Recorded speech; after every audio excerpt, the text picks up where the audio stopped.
এমন কিছু প্রাণী যারা আমাদের মানুষের জন্যই তাদেরকে এমনটা হতে হয়েছে, যেগুলো প্রথমের দিকে ঠিক এমনটাই ছিল না। চলুন সেই প্রাণীগুলোকে দেখা যাক, কিন্তু তার আগে আপনি যদি আপনার সৃষ্টিকর্তাকে মন থেকে ভালোবেসে থাকেন তাহলে অবশ্যই ভিডিওটিতে একটি লাইক দিয়ে চ্যানেলটিকে সাবস্ক্রাইব করে দিন আর কমেন্টে বলে যাবেন আপনি হিন্দু নাকি মুসলিম।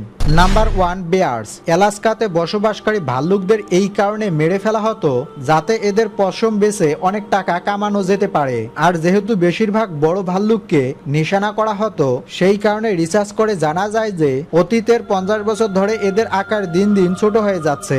Number 2, bird. দেখা যায় তো বেশিরভাগ মেল বার্ড ফিমেল বার্ডকে অ্যাট্রাকটিভ করার জন্য গান গেয়ে থাকে, কিন্তু এখন শহরে বাড়তে থাকা এই কোলাহলের কারণে এদের মধ্যে কমিউনিকেশন ঠিক হতে পারে না। কিন্তু এখন এটা দেখা গেছে যে পাখিদের আওয়াজ আগের তুলনায় 30% বেড়ে গেছে, অর্থাৎ এখন পাখিরা আরো বেশি জোরে চিৎকার করতে পারে।